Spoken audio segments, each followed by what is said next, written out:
Right, October 1, and I don't know what the feeling was like in your part of the country when you or where you grew up, talking about Kaduna.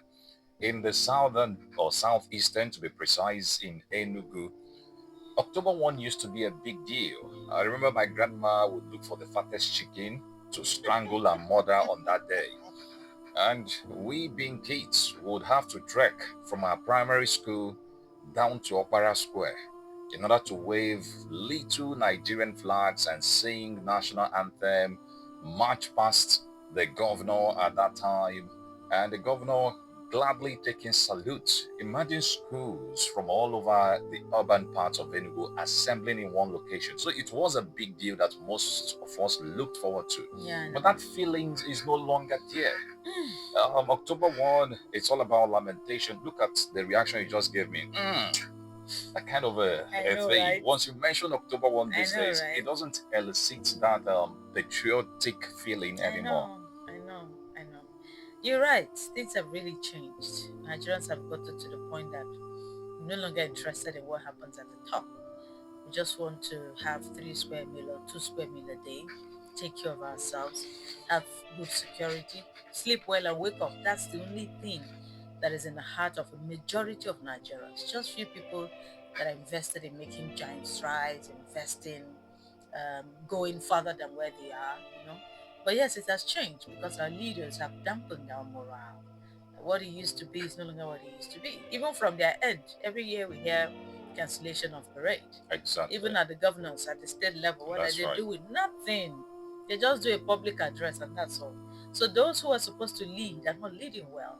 And so the followers are also aligning ourselves with the body language of those. Me. But within the political space, the politicians are saying, hey, look at your horizon, there is hope. Of course, President Bola Tinubu did address Nigerians today, during which he said that we have come out of the worst days, that the future can only get better. Let's take a listen to some of the things the president said. That's correct. He declared that his economic reforms are beginning to deliver results and that hope is rising for a more prosperous nation. Delivering his national broadcast to mark the country's 65th independence anniversary, Tinubu said his government has chosen the path of tomorrow over the comfort of today.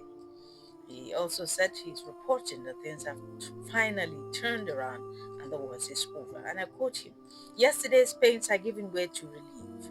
I salute your endurance, support, and understanding. I will continue to work for you, justify the confidence you reposed in me to steer the ship of our nation to a safe harbor. Unquote. Mm. He also described the 65th anniversary as a moment for reflection on the sacrifices of the nation's founding fathers and the progress achieved since independence in 1960. Well, let's take a listen. All right, just an excerpt from the president's broadcast this morning. The president actually said so many things. He talked about insecurity. Yes, that in the northeast and northwest, the security situation is improving. He talked about the need for Nigerians to go back to farming. Once upon a time, farming was our mainstay before the discovery of oil. Oil that is supposed to be, or that was supposed to be a blessing, ended up making us lazy. We became more lazy than we were, lazier than we were before the discovery of oil. To think that institutions like UNN, the University of Ibadan, they were all established, constructed without oil money. Can we embark on such a venture today without getting money from oil? So the president did take his time, or should I say, his writers took their time to try and compare what was in the past and what is obtainable today and how we can make progress.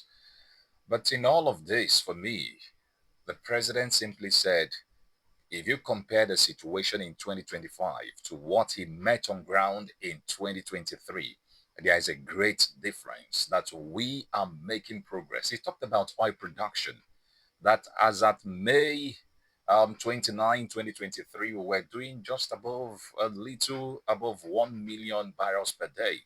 Today, we're averaging 1.6, 1.7 million barrels per day. He talked about The effect of subsidy removal, more monies are now available for the state governments and local government as well. On paper, no doubt, the numbers are looking great. But in the street, numbers have not really translated into better lives. I'm sure for most people listening to us this morning, they'll be like, ah, all this grammar, we don't hear, I'm tired now. I want to go to the market and buy a cup of Gary, 200 naira. For an average Nigerian, that is all that matters. Most of the people in Nigeria, whether fortunately or unfortunately, do not understand these numbers. The numbers mean nothing to them. It is only the few ones who are educated and probably have one or two things to do with economics that understand these numbers. But majority I agree with is you. all about going to the market. As the price shut down, Exactly, buying the basic things of that's it. life That's without it. having to spend their life savings. How many people even have savings these But days? then gradually things are stepping down, but not as significant. Because I remember the last time I bought half bag of rice, it was 52. Now the last one I bought was 47. So you can see that sachet tomatoes that used to be 250 is now 200.